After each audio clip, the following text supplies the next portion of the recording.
Folks, Black Star Network is here. Hold no punches! I'm real revolutionary right now. Support this man, Black Media. He makes sure that our stories are told. Thank you for being the voice of Black America, Roland. Stay black. I love y'all. All momentum we have now, we have to keep this going. The video looks phenomenal. See, there's a difference between Black Star Network and Black-owned media and something like CNN. You can't be Black-owned media and be scared. It's time to be smart. Bring your eyeballs home. You dig?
Yeah, we can hear you.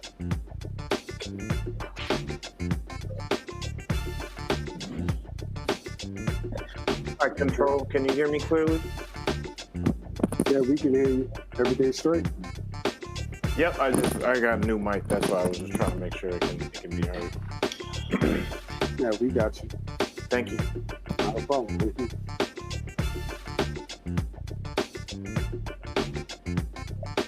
Hello. To my what? Your left. Okay.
Today's Tuesday, May 27, 2025, coming up on Roland Martin Unfiltered.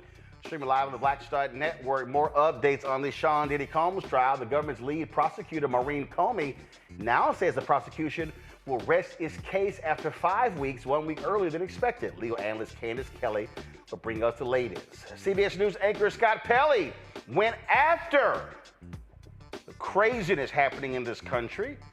He didn't call Donald Trump by name, but we know exactly who he was talking about. And ooh, MAGA, they really mad at Scott. In our Marketplace segment, he went from the gridiron to the cast iron, bringing us sauces and seasonings. I'll talk to former NFL player who now has, of course, a line of seasoning you can get at shopblackstarnetwork.com. We lost a titan when former Congressman Charlie Rangel passed away on yesterday at the age of 94. We'll talk about his legacy and what he meant to Harlem and this country. Plus, the Mobile 2.0 is here, and y'all get a first look. I have not posted on social media. The people who make this show possible, you get the first look. It's time to bring the funk. I'm Roland Martin Unfiltered on the Black Star Network. Let's go. He's got it. Whatever the biz, he's on it. Whatever it is, he's got the scoop, the fact, the find. And when it breaks, he's right on time and it's rolling. Best believe he's knowing. Putting it down from sports to news to politics. With entertainment just for kicks, he's rolling. It's on go, roll, y'all.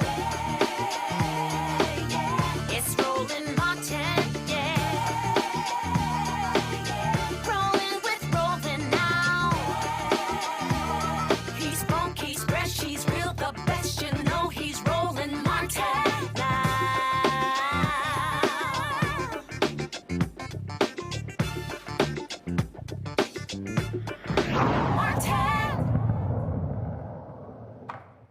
The federal trial of Sean Diddy Combs moves into its third week. Joining us right now is legal analyst Candace Kelley. Candace, what happened today? You have heard her name about a dozen times if you've been following this trial, like many people have. Capricorn Clark took the stand. This was a personal assistant who rose up the ranks to be a marketing executive, and there were so many things that she said. Let me start off first by saying, she says that when she was on the first day of work with Sean Combs, that Sean Combs and an associate, a bodyguard, took her to the park. And they took her to the park because they said, listen, we know you have had some affiliations with Suge Knight. She did work for Death Row Records. She said that Sean told her that if anything happened to him, that she would have to die. That was on her day one. Also on the stand, she talked about being kidnapped by Sean Combs when he found out that Cassie was dating Kid Cudi. She said that Sean came over to her home knocking on her door with a gun. With that gun, he told her to come downstairs, get into his car, because they were going to go over Kid Cudi's house and he was going to kill Kid Cudi. Now, this obviously is corroborated, something that we've heard from Cassie, something that we've heard from Kid Cudi. But now we have someone who isn't a part of, any of the beatings or any of the sexual assault allegations. We have someone who was a personal assistant and said that she really wanted to work hard for Sean Combs and learn from him. She also said that she saw Sean Combs beating Cassie to a point where she was so concerned when he was kicking her and she got down on the ground and balled up in a fetal position, kicking her in her back, that she called her mother, Regina Ventura. She already took the stand. She said that she was told by Sean Combs, you can't call the police. She thought, well, I would call the next person that I thought would call the police if she knew her daughter was being beaten, did so, and said that her mother, Regina Ventura, said that she would take care of it. But she was very scared to call the police. Finally, and this was some really big news in the testimony, she expressed that at one point, 3 pieces of major jewelry went missing. And she told everybody that everybody needs to be on lockdown. She was concerned, said that she was trying to find out who stole this jewelry.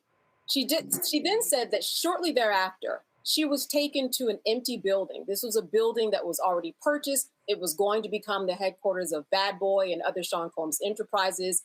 Went into that empty building with one other person, and then the doors were locked behind her. Said that she went up to the 6th floor, Roland, and was greeted by a man that she says was 5 times bigger than she was, sitting at a table, a long table with a lie detector test, smoking, chain smoking, drinking coffee, something like out of a movie. And she said that for the rest of that day, for the whole afternoon to the end of the workday, she went through various iterations of a lie detector test and was told, if this comes up inconclusive, you're going to find your body in the East River. So she went on to say, and I'll finish up with this, that not only did this happen one day, that it happened 4 more days, that a lie detector test was given to her. She was brought back, she said, to the same location 5 days in a row total. After this, in terms of going back and forth and working for Sean Combs, because again, she did want to work with him, said she wanted to learn from him. She was fired. Then she came back. She was fired and rehired about 3 times. Then she said that she was just blackballed and she couldn't get a job and hasn't worked since then. Finally, she said that wages were owed to her. This is very important for people who understand the RICO statute, that we are talking about unfair wages that were given to someone and unfair labor practices. That is part of the RICO charge. She said that she was owed $80,000. Human Resources agreed. When she went to Human Resources, it was written up that she was owed $80,000. And that particular contract, when Sean Combs was called into the office, he ripped up right in front of her face. So here we are. And tomorrow they're going to bring 4 more witnesses corroborating her testimony, Cassie's testimony. We're going to be hearing from people from the Los Angeles Fire Department, and Mia, one of Combs's former assistants and an alleged victim that we've heard about from opening statements. Roland, a lot of information today. A good day, I would say. So when you talk about, again, how are they making this connection, this RICO connection? Explain that for the audience.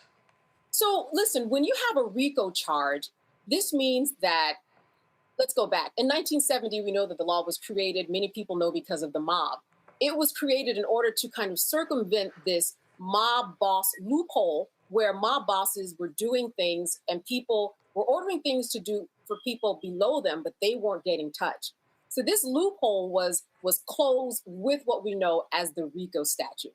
We know that the RICO statute, there are 35 predicate or underlying claims that if you hit those claims, just 2 of them, over a period of 10 years, then you are in violation of the RICO statute. Some of those underlying claims that the prosecutors are trying to make and say are happening, had happened, especially with today's victim, was kidnapping, for example, arson, for example, obstruction of justice. So we have all of these things that we've been hearing about. You just need 2 of those claims over the period of last 10 years, and you have satisfied the RICO statute, and you are in violation and in control of a criminal enterprise, right? That being Sean Combs, and saying that he is the mob boss, if we can analogize, that he is responsible for all of these acts below him.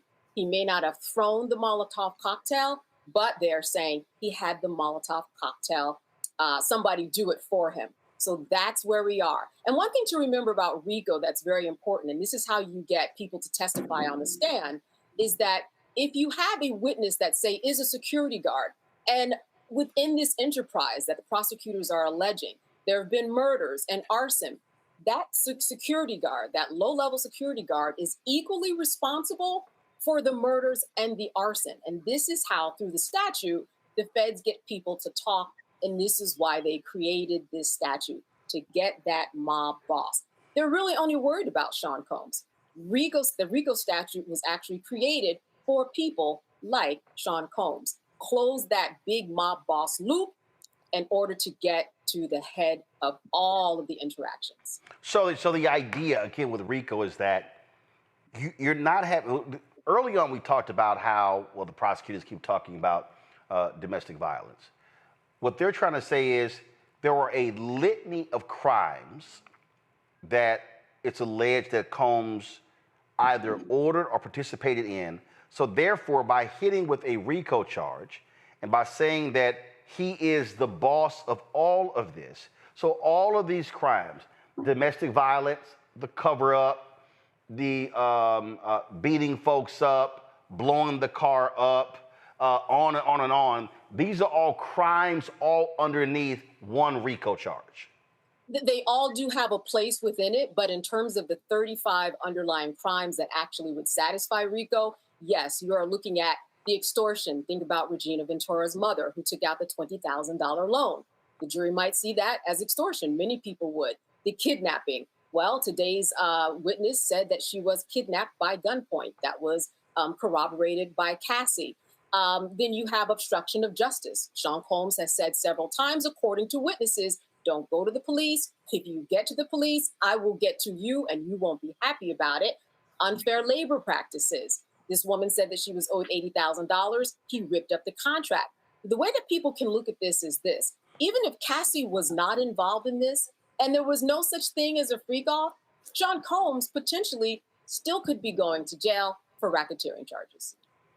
Gotcha. All right, then. It's a whole lot to unpack. All right, so explain what this prosecutor announced when they're going to be done. Listen, I think that they're really making their case, getting through a lot of witnesses quicker than they could. It's going to be done, I think, in about 3 weeks as opposed to 4 weeks. They've shaved a week off, is what I'm saying. And it's going to be done closer than we thought. So we just have a few more weeks of this testimony. Of course, we're going to hear from the defense and their witnesses. There won't be that many, but we will hear from some. And again, obviously, from their perspective, it is the responsibility of the prosecutors to actually lay out the case to say these things were actually committed. All right, then. Candace, we certainly appreciate it. Thanks a lot. All right. Folks, going to a break. We'll be right back. Roland Martin Unfiltered on the Black Star Network.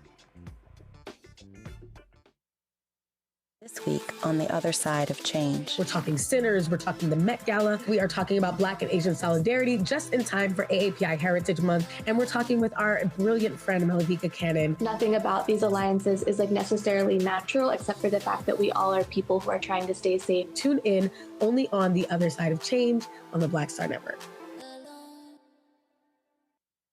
You must be my new Lieutenant Governor. I'm ready for duty.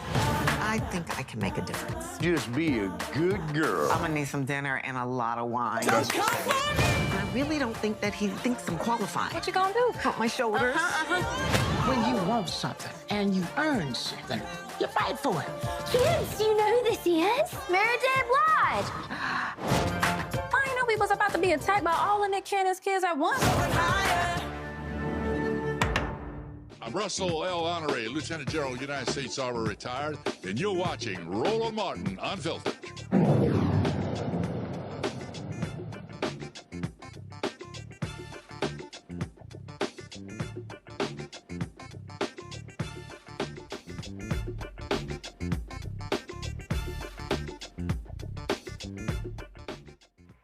All right, folks, we know we have a corrupt thug in the Oval Office. So check this here out, okay?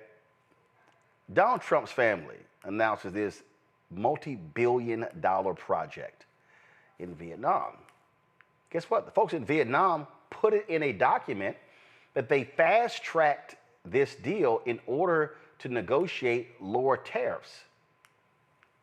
Yeah, it's a $1.5 billion deal, and it's between the Trump organization and a Vietnamese developer. We're talking, folks, golf courses the size of 300-plus football fields, luxury hotels, shopping, all fast-tracked with the help of top Vietnamese officials who admitted the project got, quote, special attention because of its ties to the Trump family. Now, Vietnam wants to avoid U.S. tariffs, such as a 46% tax on its exports. Now, we all know what's going on here. Now, keep in mind, this, of course, is on top of Trump holding a dinner last week with his little crypto bros, all right, at Mar-a-Lago. The crazy thing is that the idiots who work for him, Carolyn Levitt, who is an absolute liar, goes, he's having the dinner on his private time. I'm sorry, so what we're saying now is that you can be corrupt on your private time and as opposed to at any time? Well, you do know what happened. They also released photos of the event. My goodness, the presidential seal was actually on the podium where this idiot spoke. And Oh, they may say, well, I think you guys are making these things up. It could be that's AI. Nah, the only problem is there's video. There's actual video of this as well.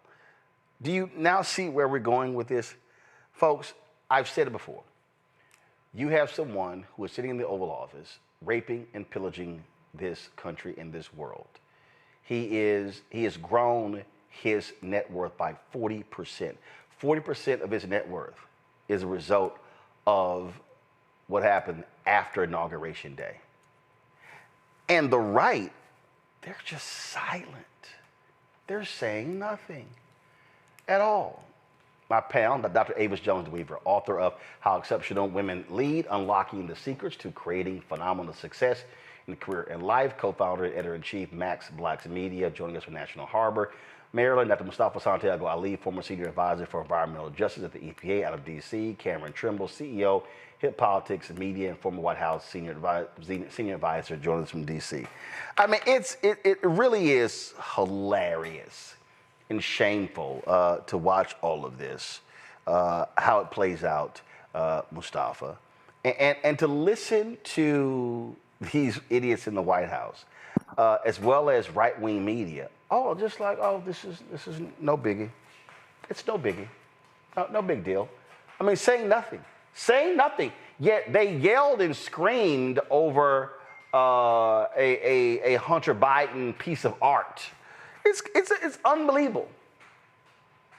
I mean, every administration, besides this one, has had to live up to a certain level of ethics, has had to be under the microscope, if you will, and rightly so, because we have laws in place. If you are a government official, saying certain things that you can't receive and certain types of actions that you should not do. But of course, all the rules have been thrown out the window when this administration came in. Now, the problem that exists is that, as they're moving forward on these types of things, putting the squeeze on Vietnam, so many people are wondering, why did he propose such a high tariff level on that country, considering, that we didn't have a huge amount of business with him? We had business with him, of course, but folks were always curious about why you would choose the numbers that you did to put that squeeze on folks. And now, of course, it's becoming apparent of what's going on. So we see these dynamics that are going on in relationship to, him garnering additional wealth and, of course, the unethical behavior that's going on. But what we often don't pay attention to is all the people who are getting hurt. When you look at the folks who are there in Vietnam who are going to be displaced, I mean, folks just don't pay as much attention to that, but they are going to be removed from their land, often traditional land for many of the people, the familial ties that exist in that space. And we've seen these types of dynamics play out with Black communities in this country when someone decides that they want a piece of land and that they're willing to do anything to be able to get it. So again, where's Congress in speaking out? Where is the Department of Justice in speaking out? Where are the courts in relationship if someone brings this forward? So it'll be interesting to see if anybody is willing to speak out. Don't want to hear anything from any of these people ever again, Avis, about ethics, morals, values, principles, honor, decency. I don't want to hear anything. These people are grossly immoral. They are shameful. They are despicable. And they will allow this man to get away with anything. They don't care. And they frankly have no credibility with me at all. Absolutely not, and they shouldn't. Look at what they do, not what they say. One thing I will say about Donald Trump is he is the projector in chief, okay? Whatever he accuses someone else of being, he in fact is that thing. So when he talked about the Biden crime family, let's just know that what he was foretelling, and not even foretelling, was actually has been happening in real time for God knows how many decades, is an actual Trump crime family. And so what we are seeing now is what one would expect a crime family to do. The reality here is that we don't have a democracy. Anyone who's operating on this illusion that we are still holding on and trying to save democracy, let me just tell you, that ship has sailed. This is exactly what autocrats do, right? They are lawless in their actions. They use their unfettered power to aggrandize their wealth. And so if you have any questions about what we're seeing here, we're seeing a dictatorship solidify in this nation. And we're seeing it because the Republican Party is willing to let him do whatever he chooses to do, because they want to see what benefits they can get from this situation. It is a horrible bastardization of our system of government, and it's exactly, unfortunately, what way too many people voted for. Corruption is stunning, and here's what's even worse, Cameron. This thug, he has no problem with thieves and liars, okay? Over the weekend, he pardoned a former sheriff in Virginia who was selling badges so people could bypass TSA lines and speed. Oh, it now gets even more so. Just today, remember those people on the reality show, those wacky Chrisleys, Todd and Julie, who were sentenced for multiple charges: conspiracy to commit bank fraud, tax evasion, wire fraud. Well, guess what? According to prosecutors, they submitted false documents to secure more than $30 million in loans for their production company. Todd got hit with Todd got hit with 12 years in prison. Julie got hit with 7 years in prison. Well, guess what? Donald Trump says, hey, I'm gonna let y'all go home. You can brazenly commit crimes. You're good. Watch this crap. That's a terrible thing. It's a terrible thing, but it's a great thing because your parents are going to be free and clean, and I hope we can do it by tomorrow. Is that okay? We'll try getting it done tomorrow. So wonderful. Give them, I don't know them, but give them my regards and wish them a good life. Mr. President. Yes. How are you? I just want to say thank you for bringing my parents back. Yeah, well, they were given a pretty harsh treatment based on what I'm hearing. Pretty harsh treatment. Yes, sir. Was your brother fighting also for? They were given pretty harsh treatment. Cameron, they broke the law. And it seems like Trump is breaking the law too. One thing I wanted to bring to your viewers and so forth, as a person who had to work in the White House, the amount of scrutiny and things that in the level of ethics that we were held to not be able to profit off of anything that we were able to do or sell secrets. This is a clear pay to play type of administration. I mean, he's putting it right in our face, and he's blatantly breaking the law. I would argue the emoluments clause, which is in the United States Constitution, that he's receiving gifts and enriching himself using his power to with the case with Vietnam, kind of using his power there to hopefully get up fast track a multi-billion dollar complex, sending his son out there, and then all of a sudden, mysteriously, Vietnam may be exempt from the tariffs. Even when you show just the example you showed right there, everybody's figured out how to play this president. If I find him a way to make some money, whether it's home or abroad, if I find a way to feed into his ego, or if I find a way to get into one of his advisors who can put anything in front of Trump, and as long as it feeds his ego, gets him a check, and makes him, in his mind, look better, he's signing off on it. He doesn't even know what he's signing half the time. Like, it really disgusts me, and I really don't. I'm really so hurt because we spent 4 years in the White House, like trying to hold the utmost standard of ethics, and they have none. And any little thing would come back to haunt us. And now here, Avis, they have none. Look at this here. Trump pardoned tax cheat after mother attended $1 million dinner.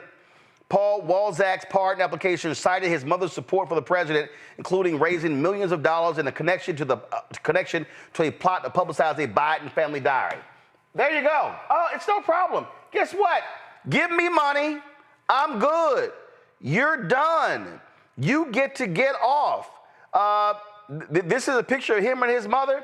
Basically, her $1 million, her ticket to that dinner got him a pardon. That's what this thug does. This thug simply sells. He sells. He sells the pardons. He sells the White House. This here, you talk about this sheriff, unbelievable. And it goes, oh, yes. Look at this crap. Sheriff Scott Jenkins, his wife Patricia, and their family have been dragged through hell by a corrupt and weaponized Biden DOJ. In fact, during his trial, when Sheriff Jenkins tried to offer exculpatory evidence to support himself, the Biden judge, Robert Ballou, refused to allow it, shut him down, and then went on a tirade. So the sheriff is a victim of an overzealous Biden Department of Justice. The law does not matter. MAGA, this is what it is voted for. This is what y'all got. Yeah, but the thing is, they are going to believe the narratives that are, twisted and told from their perspective. They're going to believe the lie that you just read, that this was some sort of, activist Biden Justice Department that did something unfair, and therefore what Trump is doing now is making wrong right. They're going to believe the lies. But here's the broader thing that really bothers me about this. I mean, we can't just have one political party following the rules. We can't have that. What kind of system is that, right? That is no system. And what I am seeing right now is that oftentimes you hear people making the argument, well, they need to understand that when the other party gets in power, they could do this stuff too. They're doing it because they don't believe that the Democrats have the balls to do it. And they're not seeing any evidence that they're being taken to task for doing it. So why pull back?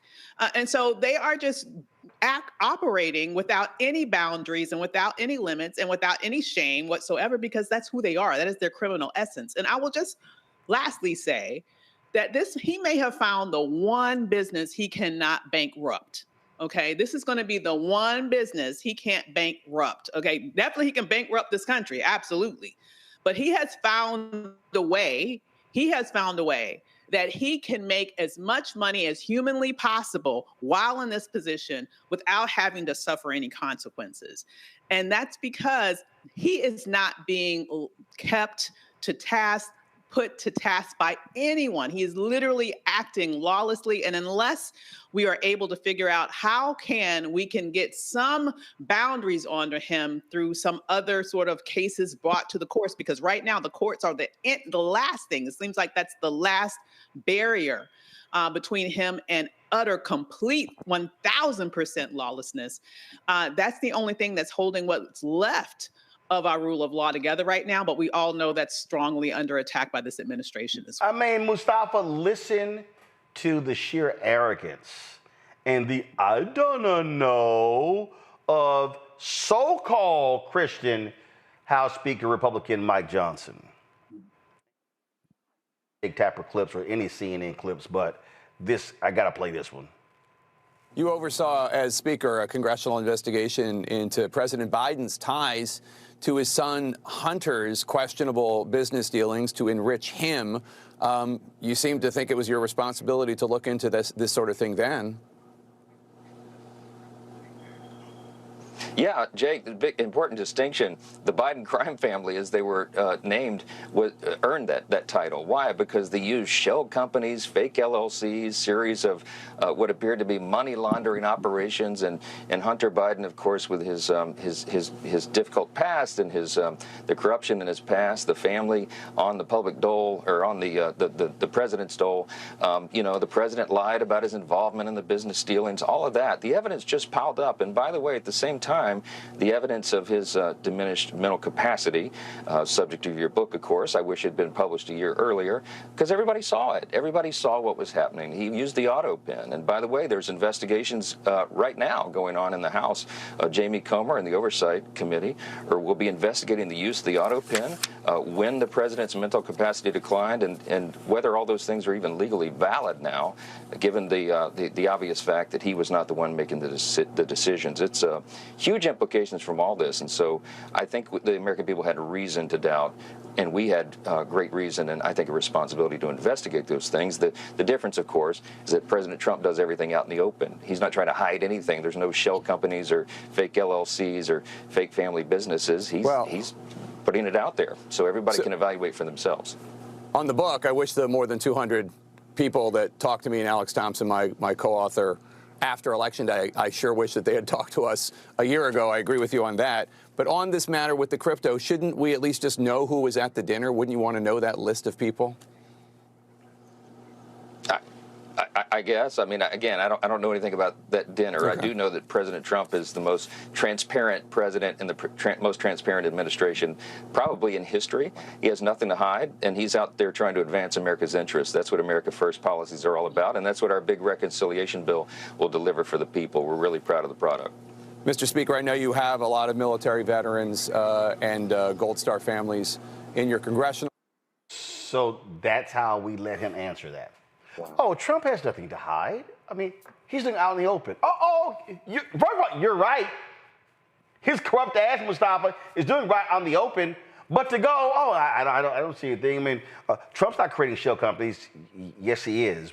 Michael Cohen, right there shows you how these thugs are just go, me see nothing, me hear nothing. He's Mr. Transparent. Well, you know, there's a lot to unpack there. First, we'll start with the people who are asking the questions, the reporters, and them not doing their job when they hear falsehoods being shared and not stopping it right there. Just straight lies. Yeah. But, you know, that's a part of the problem, right? You got so many folks who are shook that they won't do their jobs. When we talk about jobs, also the Speaker of the House, there have been speakers of the House in the past when they saw presidents who were not doing the right thing that were willing to speak out and to push and to utilize their power and their responsibility to do the right thing. And then, of course, as we've talked about, the grift is real in relationship to what this administration is doing. But, you know, they're just going to continue to stack dollars as long as they are allowed to do so, because there's nobody who is pushing back. There's no accountability. And, you know, so they figure, you know, why not go ahead and do it? It is a bit troublesome when they try to equate the actions that they are doing with what, you know, what's going on in relationship to the Biden administration, because, you know, President Biden did not have a business. He was not caught up in any type of, you know, malfeasance. But then when we flip it back to these folks, it's hard to find when they are not doing something that is unethical or criminal, possibly. So, you know, again, you got to speak out. We've got to hold all these various people accountable, you know, whether it's the folks on Capitol Hill, it's the reporters or others, to actually stand up and do their job. Cameron, these are thugs. They are going to, mind you, we didn't even hit the 6th month. Their whole deal is literally, they're like bank robbers. Yo, take everything. Take the money, take the desk, strip the walls, everything. They see this as a 4-year crime spree. I agree. I will agree with the speaker in one thing. This is the most transparent president in history, most transparently criminal president in history. To the point, the grift is real. The thing that we have to do as American people, the thing we have to do as Black folks, the thing we consistently have to do, we wrote Trump a blank check to do all of this last year when the Supreme Court came out and said the president in any official act has immunity from criminal prosecution. Once we set that up, Trump, they lined up every single thing they could do. Like I said, from this Vietnam, from pay to play. Hey, you need a pardon? Come to $1 million dinner. I got you. I got you. I got you. We lined that up, and the Supreme Court lined up Trump in order to allow for this grift to happen. I think the thing that we need to now tie this to is Trump. Well, he says he may run again. Trump is not going to be president in the next 3 years. But what we do need to tie is every single thing that Trump is doing. We need to tie all these grifts, tie all these blatant and wanton acts of criminality to every governor, to every mayor, and definitely to every member of Congress in every single election. They only and always should be answering for him, because what the speaker just showed there is that he doesn't care, because he probably doesn't see that affecting him or affecting his office or his position. But when they start seeing real losses, like in Virginia this year, or in other states and cities at the gubernatorial level, the state legislator level, and at the congressional level, better believe Trump is going to have some pushback. But we can't go after him, but we need to go after everybody who's supporting him and putting him in power. These people are literal just thugs. That's what they are. And the right is like, nah, we're good. No problem. We're just going to go along with it. And hey, we see nothing. I mean, Jessica Tarloff was on Fox News, and she was going off ripping these fools, and like the flat out excuses, they were just sitting here just laughing like it was no big deal. Like, why is she bringing these things up? Like, I mean, watch this. I'm telling you right now, like, you cannot remotely convince me that if Obama, Biden, Harris, Clinton, Carter, LBJ, Kennedy, Truman, FDR, we can keep going. Democrat did this. Oh, stop it. Y'all just making a big deal out of this here. Fox News is literally laughing. That's why I don't trust the Lion Network. That's why they got slapped with a $787 million settlement because of over Dominion. They are liars, and they support liars. Watch this. Josh? Tell him I loved his op-ed. Right. And Greg mentioned a staggering level of corruption. And I just got to note that the staggering level of corruption from last night's meme coin dinner. That's what you're focusing on, the 40%. No, 40% of Donald Trump's wealth has been accumulated since he became president because of 2 crypto coins. The New York Times did interviews with foreign buyers of this cryptocurrency who came over here to have dinner with him. A guy from South Korea. This is not even part of the segment. So what? You're talking about a meme coin. Yeah, no, I'm talking about who's corrupt and who is profiting off the American office. Did he try to cover that up? I don't think so. Yeah, Caroline Levitt said you're defending capacity, an administration that covered up a dying leader, and you're sitting here going, but meme coin, meme coin. I'm saying billions. All right, let's give Paul a chance to clean it up real quick. Paul, final thoughts. Clean on my side of the street. All right. Because he's robbing the bank and live streaming it. Hey, it's no big deal. He's not doing it privately. He's doing this publicly. I told you these people, they have, and I will say it again, today's Republican Party, these MAGA people, these conservative, these evangelicals. What did I tell Chris Christie? September 2021. They have no morals. They have no values. They have no principles. They have no ethics. They have no decency. They are lawless thugs. And that's what they are. They are hypocrites. And I don't want to hear them complain about anybody. They acted a fool when Obama wore a tan suit. And Donald Trump is literally raping and pillaging the country. And Fox News, conservative talk radio, digital conservative media, they're like, oh, stop it. Oh, stop it. Y'all making a big deal out of nothing. Because he's doing it in the open. And we see how the grift is happening. And they're perfectly fine with it. They all can go to hell. Folks, you're watching Roland Martin Unfiltered on the Black Star Network. Be sure to support the work that we do. Join our fan club. If you want to contribute to our Breeding Funk fan club via Cash App, use the Stripe QR code. You see it right here. If you're listening, go to blackstarnetwork.com. Also, of course, send your check and money order. Make it payable to Roland Martin Unfiltered. P.O. Box 57196, Washington, D.C. 20037-0196. PayPal is R Martin Unfiltered. Venmo is RM Unfiltered. Zelle, Roland at RolandSMartin.com. Roland at RolandMartinUnfiltered.com. Download the Black Slut Network app, Apple phone, Android phone, Apple TV, Android TV, Roku, Amazon Fire TV, Xbox One, Samsung Smart TV. And don't forget, when you get our swag, those proceeds come right back into the show. And so get our merchandise, including our new shirt. Hashtag, we tried to tell you, FAFO 2025, or probably 2025, crossed out.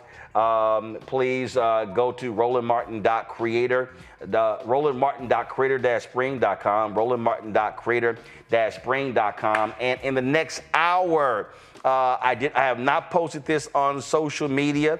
I wanted for our folks who support this show, our donors to support the show as well, to get the first look. And so you're going to see, y'all, after, my goodness, almost 3 years, our new Roro-mobile. We'll show it to you right here because y'all made it possible. I'll be right back.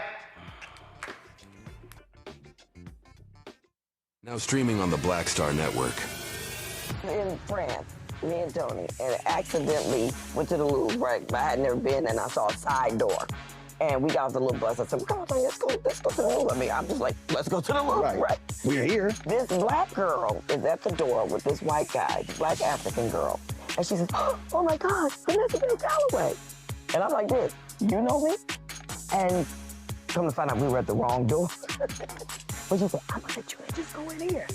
But I was in Paris, France. And that shocked me. She knew my name, she knew me. She knew my movie. You know, so it's like, you just gotta, they say, build and they will come. Put it out there, people will find it, they will come.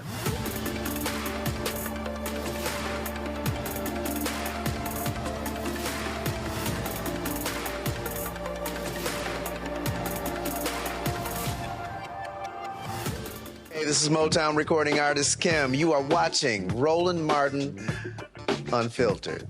That boy, he always unfiltered though. I ain't never known him to be filtered. Is there another way to experience Roland Martin than to be unfiltered? Of course he's unfiltered. Would you expect anything less? Watch what happens next.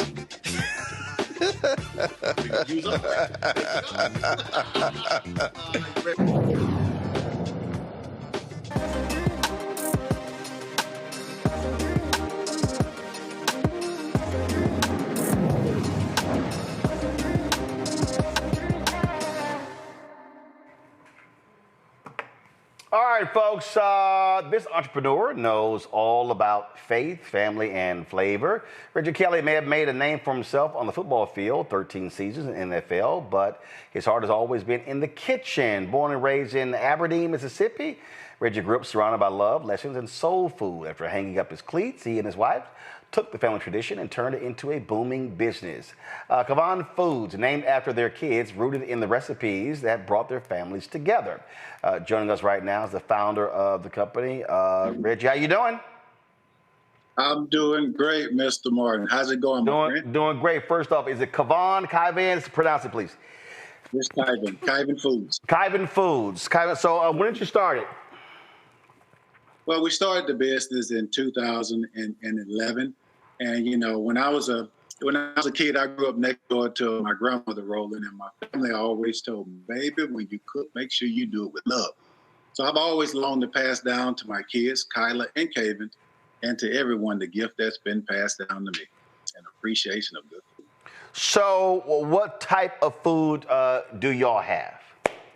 We have multiple categories, from salsa to barbecue sauces to seasonings, blends to jams and jelly with our honey apple butter. We also have salad dressings as well. So we try to focus on multiple categories. Right. And our product line just has multiple tons of different flavor options as well. How did it come about? How did it start? Like, what was the spark to say, you know what, let's do our own thing? Well, you know, first I would like to say I've had a smooth transition rolling from football to food, or as I like to call it, from the gridiron to the cast iron. You know, when I was a player, I used to throw free football camps for the kids in my hometown of Aberdeen, Mississippi. I wanted to reward the kids who exemplified great academic excellence. So I want the kids to understand that when you work hard and when you do good, expect good, and hard work pays off. And so I threw a free football camp for the kids. I flew my teammates down to reward the kids, gave them free NFL gear, free paraphernalia, and the kids had an absolute blast. After the football camps were over, and for that matter, after any event in Mississippi, oh, you're going to have some good food.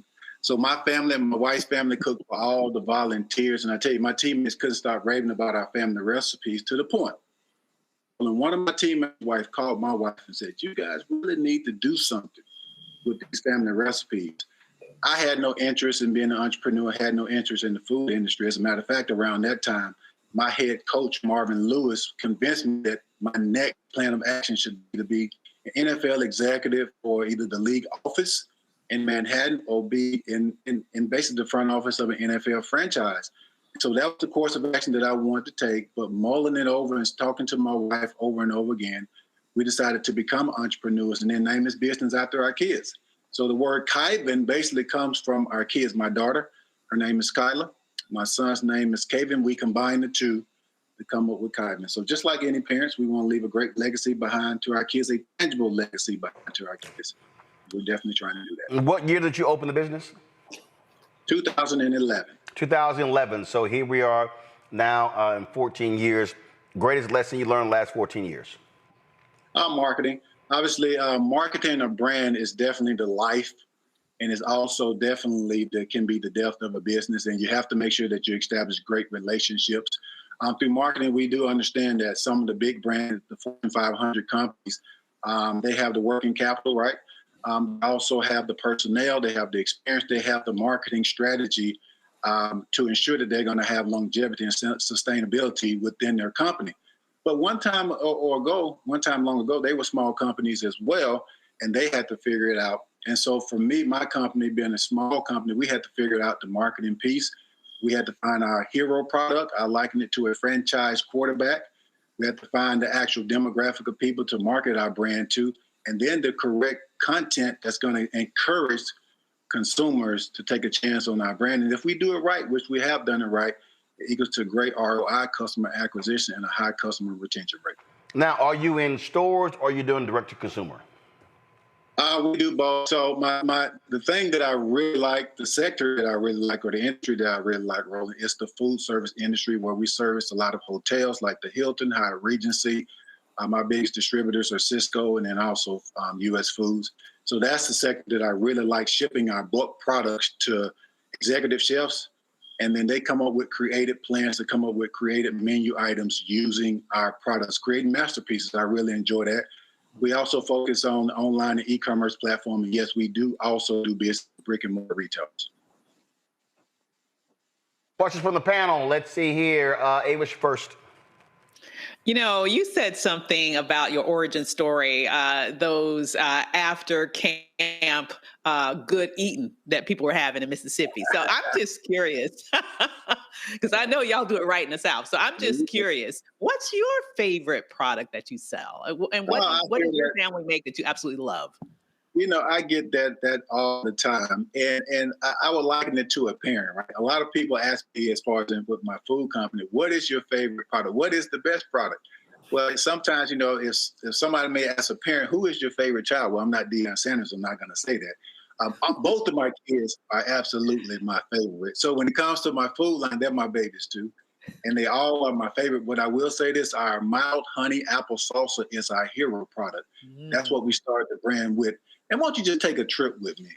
This product has robust tomatoes, golden honey, crisp apples, beans, garlic, and peppers. Oh my. We call it a salsa with soul because it would jazz up any meal. So our honey apple salsa is definitely our hero product. It's our franchise product, and it definitely turned heads. Wow. It sounds amazing. Cameron. Pleasure to meet you. My question is, being a former athlete, being at the highest level, the discipline, the hours, the behind the scenes work that really goes for you to be able to play in the NFL for so long. What lessons and what lessons did you take from your football career that you've been able to apply to starting a business and growing it and becoming successful as an entrepreneur, especially in such a tough market like the food industry? Yeah, very simply put, those who succeed on a consistent level, right? Those who succeed on a high level, doing it right and on an upward trajectory, they succeed because they do the small things that those who fail won't do. Success has always been wrapped around doing the small, tedious, minute things that those who fail either make excuses why they can't do it or simply too lazy to do it. One of my old teammates, Terrence Mathis, told me this when I was a rookie. He said, listen, Rook, if you do the little things right, the big things will always follow. We always want to look at the masterpiece, the big picture. But what we fail to realize, if we just do the small, minute, strenuous things that pull your hair out, as you can see, if you do those things right, the big things are going to automatically follow. So for me, with football, I learned to be extremely disciplined. I learned to do the small things right. They ended up giving me 13 seasons in the NFL. I'm in my 14th year. I'm in the food and beverage industry as well, and we follow those same guidelines. Being consistent, great customer service, doing what you say you're going to do, making sure that you are likable, which I think a lot of people miss. People do business with people that they like. So it's important to be likable, be personable. If you do that, it'll help boost your business well and take you to upper trajectory also. Mustafa. Well, brother, congratulations on 14 years. I got family in the SIP, so I'm curious. What makes the food in the SIP different than in Louisiana or Texas? I know Roland gonna have something to say about Texas, so I'm just curious. What makes your flavor different? You damn right I do. Go ahead. Well, I will say this, we always say we make everything with love. In my family, I come from a family of cooks, not from a family of chefs, and we stick our feet in the corn, calluses, and all. But here at Kyvan Foods, we specialize in innovative, in most cases, never before seen food products. And the kicker is most of our products only use clean, natural ingredients. We kettle cook our product in small batches to retain the nutrients, the quality, and the flavor. And because of those innovations, we have products like our award-winning honey apple salsa, the first ever sweet potato barbecue sauce. And we also have our grandmother-approved honey apple butter. Because of our innovation, we've been featured on some major platforms like Forbes. They gave us an award because of our innovation. Food Network, Tabitha Brown, Eat This, Not That. Also Sports Illustrated. And I think that our motto says it best. One taste, or you'll appreciate the goodness. Normally, the packages, what happened, Carol? Normally I have a package to show on the set. Oh, we ain't getting in time? Okay, so, Reggie, that don't do me no good. You holding it up. Give me the address. I got you covered, bro. That does, so, I mean, I just want to. Talk to me, Frat. Talk to me, Frat. There you go. And I'll make sure once we get off the show, make sure you send me a little some address, and I'll make sure. All right, because I know I'm trust me, I know I'm gonna get a text any moment from my daddy watching the show, yeah, I know that's gonna happen. Yeah, because you're right. See, he's a cook. My brother's executive chef. My mom does cakes, so. I grew up, I catered for 23 years, my grandmother's catering business. Yes, I have a discerning palate.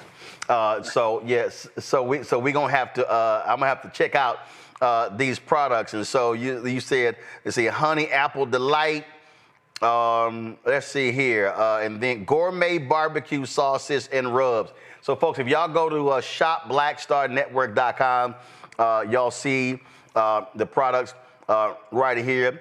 Again, if I click this here, these gourmet sauces, you see there's a 4-pack there. And so certainly good luck with that. Again, we have it available on shopblackstarnetwork.com. And hopefully our folks will partake. We got Juneteenth coming up. We've got holidays and summers and all kinds of different parties, cookouts, get-togethers, you name it. And so we hope folk definitely check it out. And I know Mustafa, and plus Mustafa's also an alpha brother. He's on here as well. Cameron, what little youth group you in? Didn't you join one of them other little youth groups? No, I'm not Greek. Okay, I was just checking. I was just making sure, because I ain't know if you one of them. I knew you won Alpha, but I wasn't sure you one of the other little youth groups. And so, of course, Avis, she AKA. So I don't know if Avis can cook. I ain't never heard Avis talk about cooking ever on the show. Y'all, drop the lower third, please. I've never heard Avis talk about cooking ever, Reggie. I am looking forward to trying the honey apple salsa. Okay, that's gonna inspire me, Roland. Okay, Avis, salsa is a dip for a chip. We talking about cooking. That ain't pouring something into a bowl. Ain't cooking, Avis. Mess that up though. Hey, you know, it's safe. I can't mess that up. I just put it on the side.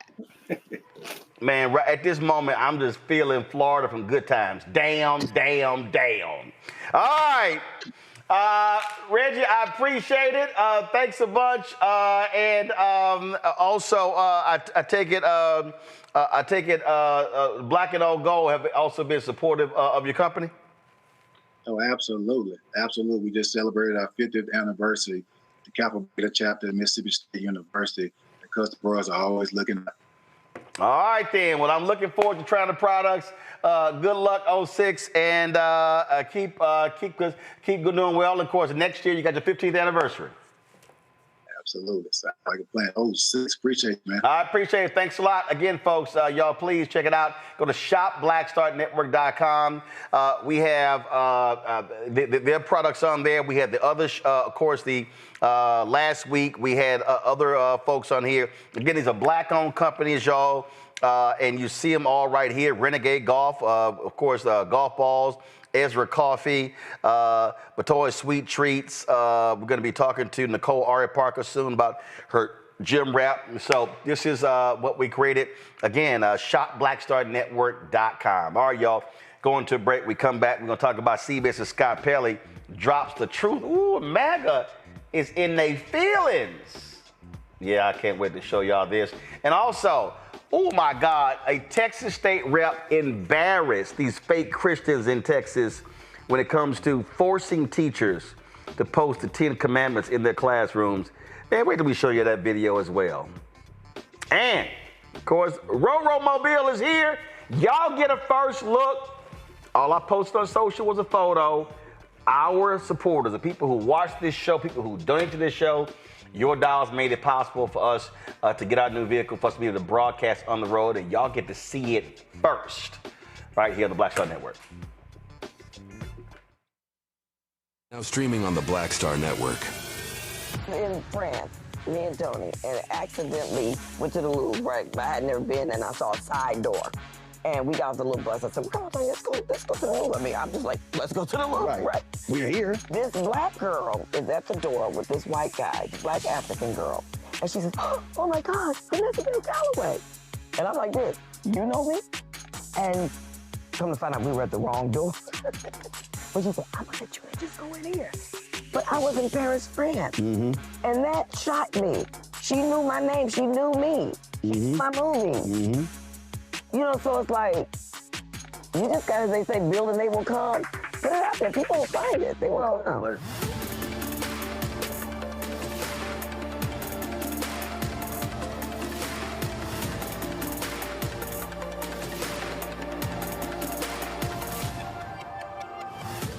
This week on The Other Side of Change. We're talking sinners, we're talking the Met Gala, we are talking about Black and Asian solidarity just in time for AAPI Heritage Month, and we're talking with our brilliant friend Maurene Comey. Nothing about these alliances is like necessarily natural, except for the fact that we all are people who are trying to stay safe. Tune in only on The Other Side of Change on the Black Star Network. Coming soon to the Black Star Network. Let's go. Truth Talks is the fastest growing show about pop culture, and now we're exclusively on our own channel. Go ahead, say it, man. Attention!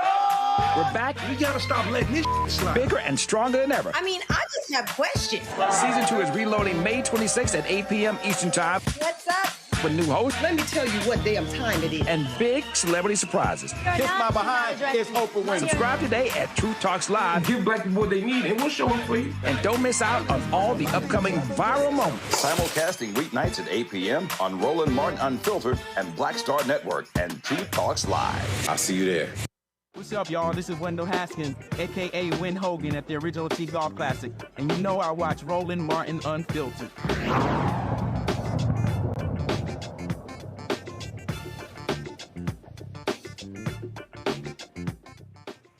Man, CBS's Scott Pelley went off in a commencement speech at Wake Forest where he talked about what's happening in this country. And, ooh, my goodness. Little MAGA world in their feelings. Here's a portion of it. But in this moment, this morning, our sacred rule of law is under attack. Journalism is under attack. Universities are under attack. Freedom of speech is under attack. And insidious fear is reaching through our schools, our businesses, our homes, and into our private thoughts. The fear to speak in America. Power can rewrite history with grotesque, false narratives. They can make criminals heroes and heroes criminals. Power can change the definition of the words we use to describe reality. Diversity is now described as illegal. Equity is to be shunned. Inclusion is a dirty word. This is an old playbook, my friends. There's nothing new in this. Well, y'all, you look at Twitter, look at this. Wake Forest graduates and their families deserve much better than the admin choosing Scott Pelley to give a hyper-politicized, butt-hurt commencement speech. What a shit show. That douchebag was competing with Tampon Tim for most erratic, illogical, irrational speech this season. Liberals who once controlled speech and the power to censor are now upset that a majority of Americans now reject their lies and deception. 60 Minutes, Scott Pelley raged at Trump in angry, unhinged commencement address at Wake Forest as he speaks openly and freely in America. And the gaslighting commencement speech of the year award goes to Scott Pelley, whose hard-hitting investigative reporting remained deathly silent over the last 4 years while Americans across the country were suffering unspeakable horrors while the inmates ran the asylum. These people could use their platforms to affect real change for the American people, but their neoliberal Marxist ideologies will not permit them. It is very sad that CBS 60 Minutes Scott Pelley chose one of the happiest days for graduates and their families to display his undeniable case of TDS, Trump derangement syndrome. Wake Forest University should be ashamed that it allowed this to take place. He never actually said Donald Trump's name, Mustafa, so hit dog will holler. Right, they just feeling guilty, right? All he did was talk about facts, and we got the receipts for everything that he talked about, and it's just amazing that we allow, these small groups of folks to try and just create all this disinformation and misinformation and just change everything out. I was pleasantly surprised. I mean, when you're when you're giving a commencement speech, I've only done it a few times. It's about bringing some humor, but it is also talking about a reflection of what the world looks like and your opportunity to help it to become better.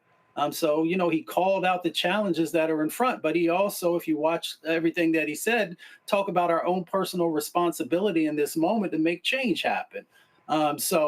If you weren't doing negative things, then you wouldn't have anything to worry about. If what he said wasn't true, you wouldn't have anything to worry about. But folks know that all he did was bring forward, the truth that we are living with in this particular moment. They are just they're really hot and bothered, Cameron. I'm like, I'm sorry, he didn't mention your guy. Why are you in your feelings? I mean, they stay in their feelings, and I think this goes back to some of the previous stories that when their side decides to politicize, decides to do so many different illegal things, but when we just point out, I mean, he was just pointing out facts. He's pointing out history. He's pointing out what we can all see playing out in front of us. I think the Twitterverse, the right-wing Twitterverse, is going to constantly find something up in arms, and the Trump supporters and that MAGA crowd consistently lives in an alternate reality where they don't see what's happening right in front of them. But I applaud him. I applaud him for utilizing that platform to be able to instill at least hopefully that next generation with some morals, because they're not getting it from the White House and they're not getting it from those Twitter trolls that seem to be attacking him. Avis? You know, absolutely. And I find it very ironic that they're talking about him politicizing a speech when I happen to remember, I'm old enough to remember when Trump was standing in front of West Point wearing a Make America Great hat. I happen to remember him just going off ad nauseum about nothing, everything from trophy wives to all sorts of other ridiculous and didn't stick around and shake their hands like Biden absolutely did.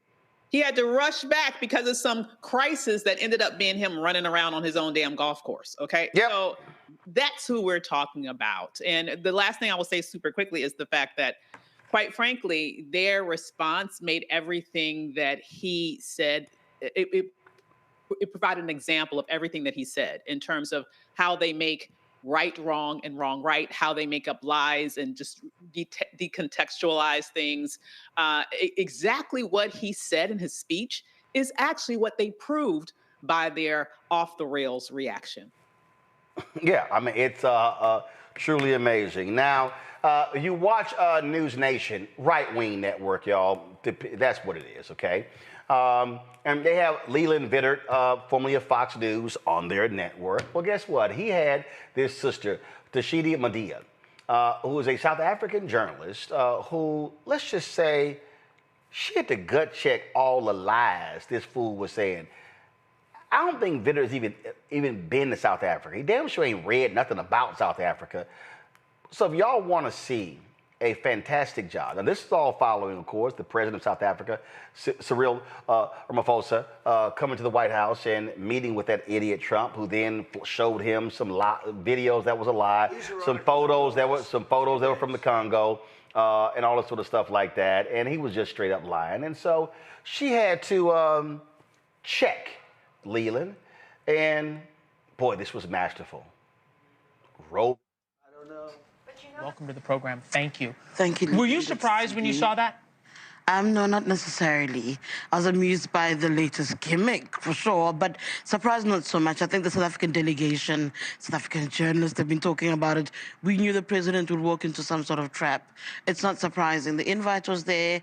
The desire for the conversation to open up the channels between the USA and South Africa are there. South Africa's been trying, by all means, to try and open up the doors again. And so, no one was surprised. Okay. Did we expect the lights to be turned off and a visual illustration? No, not that far. That is the new reality with Donald Trump.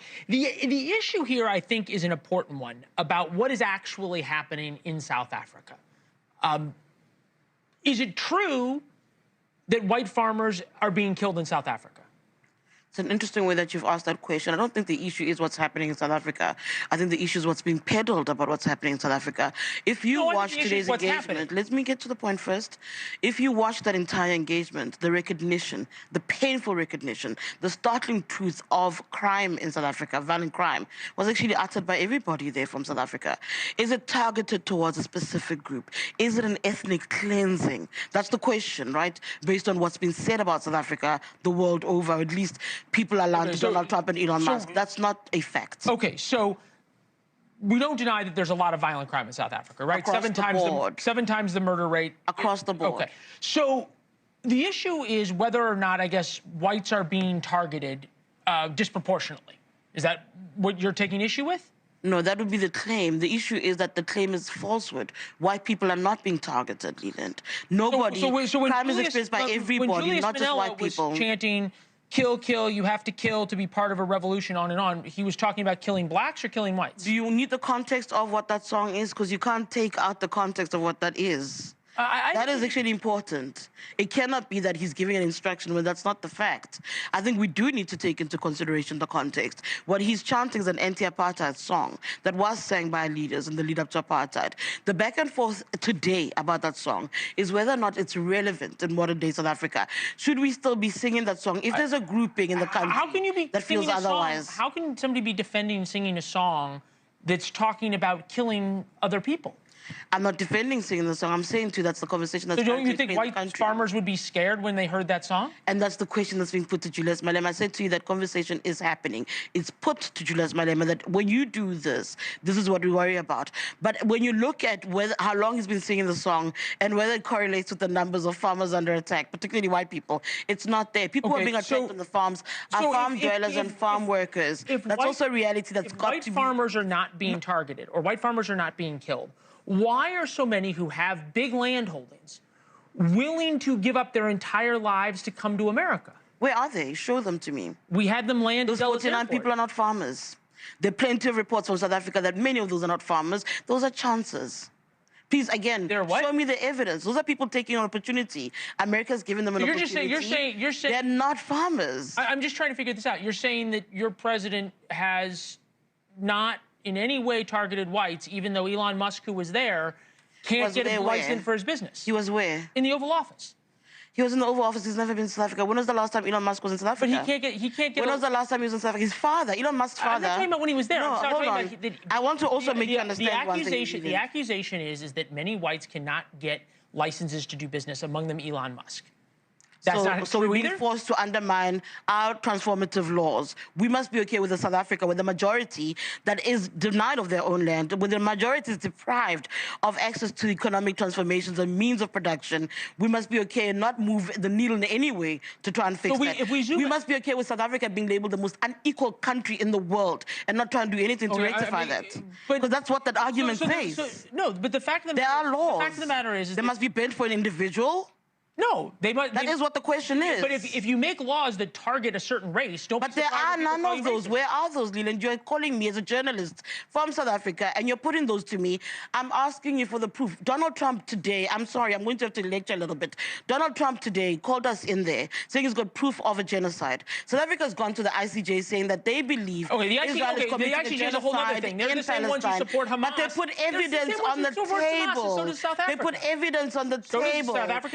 Is not proof of genocide. Yes, it is. A private monument with fake crosses and not actual grave sites is not proof of a genocide. I don't believe that I'm being called in here to defend the indefensible. Those things aren't facts. Okay. Donald Trump did not put facts on the table. You say that. We obviously have the president. Thank you very much. We appreciate it. That sister,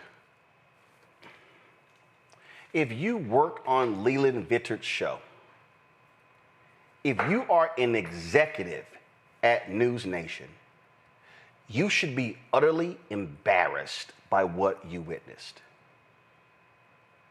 They had no clue. These people are leaving large amounts of land. No, they're not.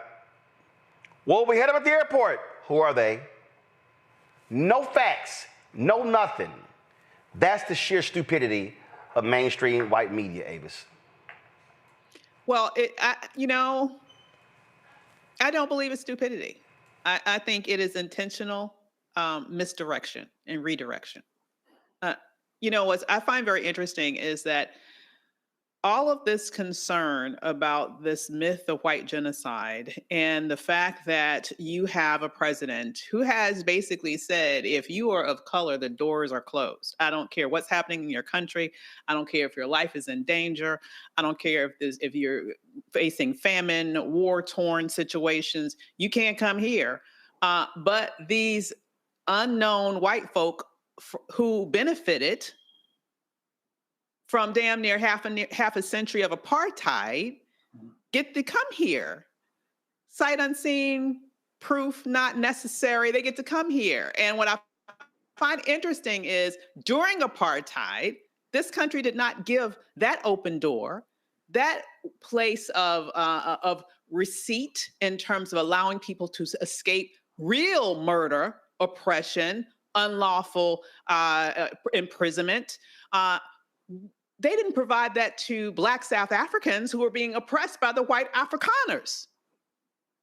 And so the fact that you have News Nation doing this, which tries to prop itself up as a journalistic enterprise, tells me that it's nothing more than a propaganda engine, not too far removed from Fox News. If they didn't at least do their due diligence to determine the basic facts that was brought out in that interview. All it was, Mustafa, was like, well, Trump said this here. I mean, that's how that idiot Scott Jennings sounded on CNN when he was like, well, farmers are being killed. And Abby Phillip goes, how many? Well, several. Name them. He couldn't. Okay. So they're just sitting there. They're like, well, I don't trust the word of the South African government. We don't trust your lying ass or Trump. Right. Or the United Nations or our intelligence folks. There are plenty of folks, I'm sure, who have shared with them that there is no white genocide happening in South Africa. Let's say it again so everybody understands there is no genocide happening in South Africa to white folks.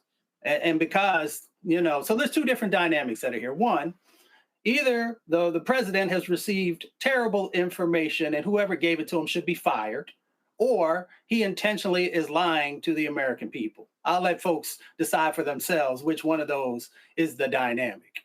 If he truly wanted to talk about South Africa, as Doc was just talking about, you would understand that through the history, whether it's the Sharpeville massacre that went on, Black folks were the ones that were being killed there, or the Soweto uprisings. It was Black folks that were being killed underneath of the apartheid government that was going on there. Or you went to the townships or other locations where there were people who were being killed, or Stephen Biko, who was killed as well. So we can go through a laundry list of massacres that have happened in South Africa underneath of an oppressive regime. So if he truly wanted to talk about the fullness of what has happened there and wanted to actually be someone who helps the healing, then he shouldn't tell things that are untrue or things that are just straight out lies. So I'll let folks figure out for themselves which one that they feel is going on there. But, everybody has a responsibility also, because when somebody insults your intelligence and you continue to allow them to do that day after day after day, then it also says something about the individuals who continue to receive that information and trust that information and therefore don't act on the things that actually need to happen. So I appreciate the reporter who made sure that she shared what the truth is. And she actually gave, a great example about how you don't let people pull you away from sort of the anchoring of the facts, because that's what the other individual is trying to continually do. Cameron? Yeah, I applaud her coming to the table with facts, but I would argue that News Nation, and they throw that word news in their title, given that they have no journalistic standards or even adherence to the truth or facts. News Nation is kind of reveling in this right now because everybody talking about it gets more eyeballs there. They have an agenda. It's very clear. I won't let people figure it out for themselves. There is no genocide happening in South Africa, and News Nation is peddling these, like I said, these falsehoods, or at least these false premises. It feels that, and how he responded and looked to pivot and go back to either the Trump talking points. Elon Musk was there, implying he was in South Africa. No, Elon Musk was in the Oval Office. I think this entire story and this entire falsehood and farce is probably just a byproduct of Elon Musk, who's a former South African or originally from South Africa, kind of looking and bringing something to Trump's attention that, with all his support, he's been focused on trying to get Trump to rectify there. But it kind of disgusted me with the News Nation report there, but I applaud that sister and I applaud her for standing on those facts and consistently not letting herself be cut off, but allowing to center that conversation in fact.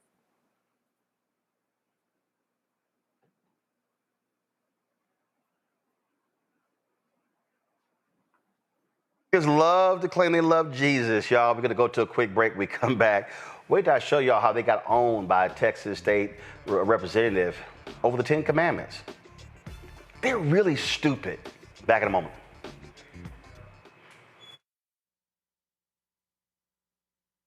Coming soon to the Black Star Network. Let's go. Truth Talks is the fastest growing show about pop culture, and now we're exclusively on our own channel. Go ahead, say it, man. Attention!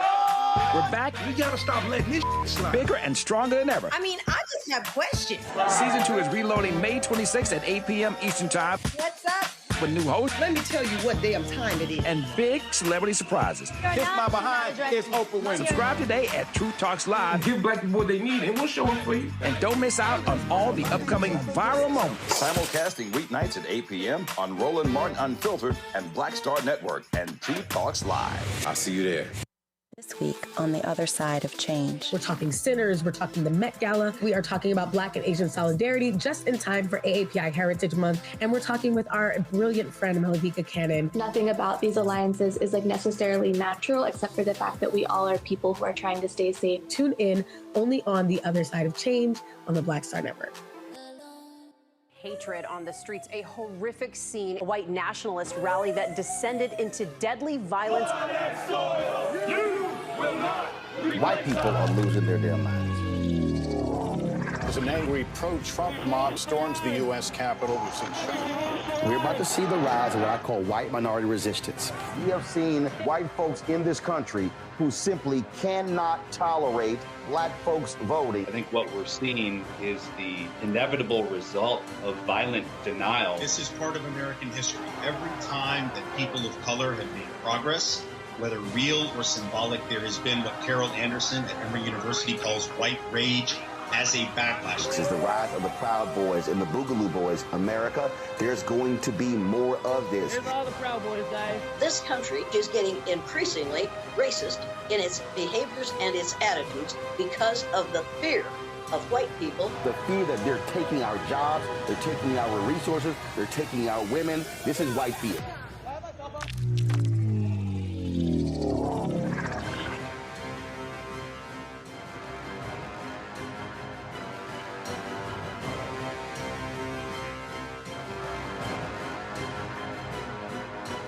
This is Tamala Mann. And this is David Mann. And you're watching Roland Martin Unfiltered.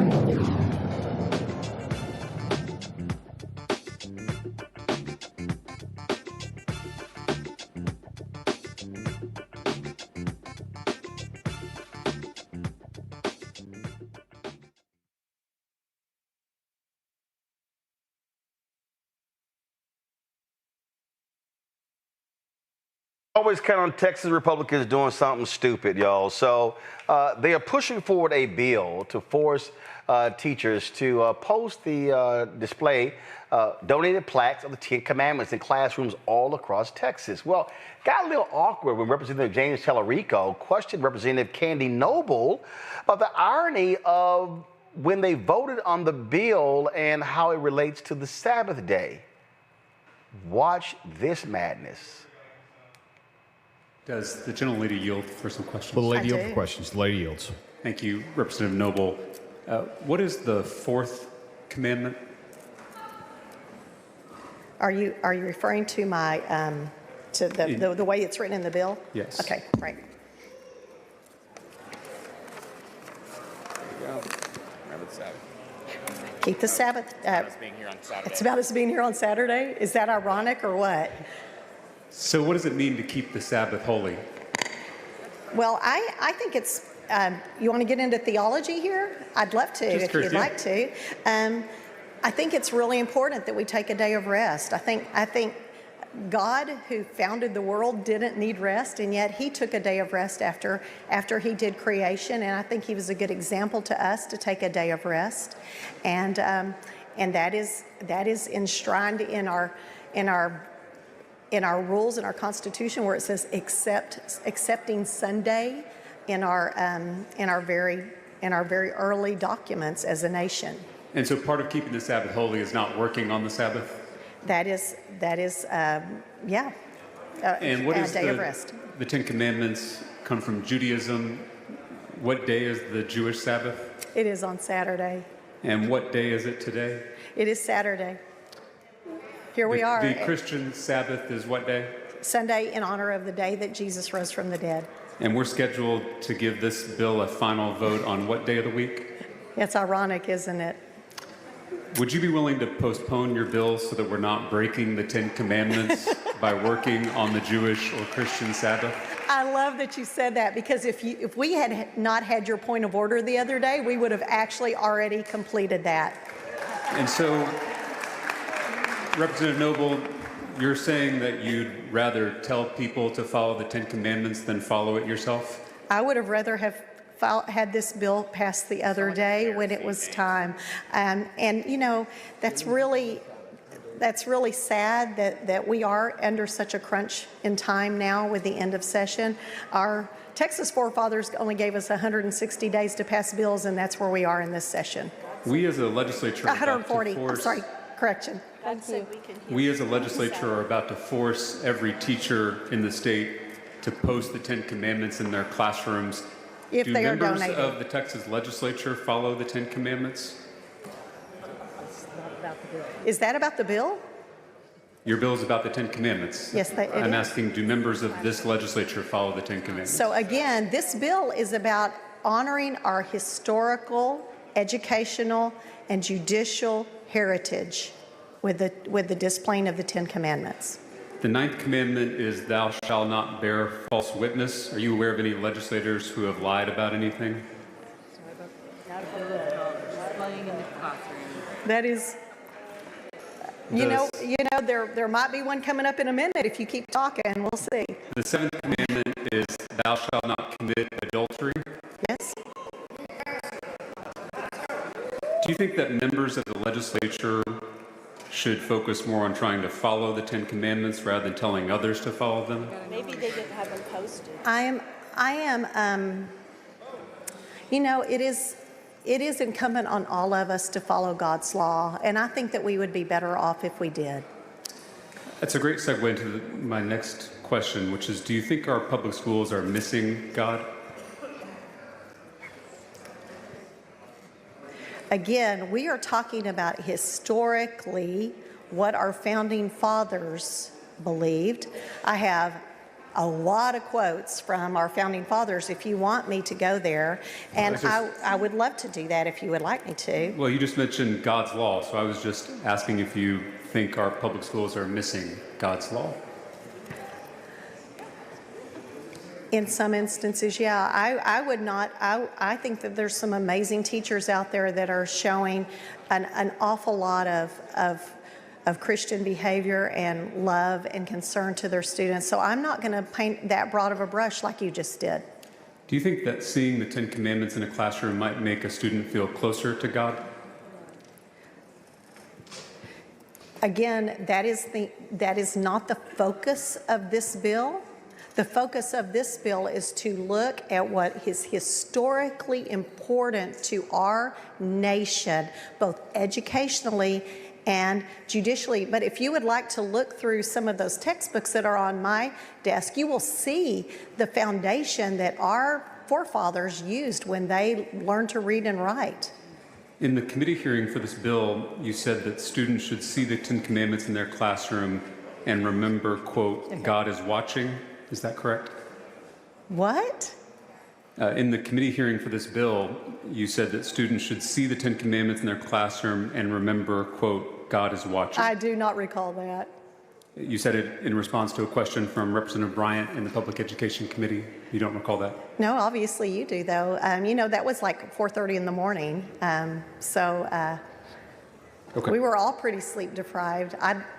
I don't remember in what response that was, if indeed that was a response. I do, however, believe. The lady's time has expired. Boy, I bet she was really happy her time was up. Cameron. It's funny how the right, and especially in Texas, I've got a lot of experience working in Texas, working for the late, great former Congresswoman Eddie Bernice Johnson, how they promulgate being a Christian and Christian values, but they consistently find as many ways to go against, whether it be the 10 Commandments, the Beatitudes. Look at this bill they just passed this past week, kind of taken from the poor. It never holds up. It never holds up. They like to shape it and twist it and use it when it seems convenient. I loved the questioner and how he stayed calm, how he stayed focused, how he stayed on facts. And it was a pretty embarrassing moment for her. But I always challenge Republicans when they say they're the party that focuses on Christian faith, like, has your leader, has any of these leaders been breaking, whether it be the 10 Commandments or any other Christian tenets?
No, Mustafa, I have a question. Like, what did you take? I'm sorry. What did you take from that?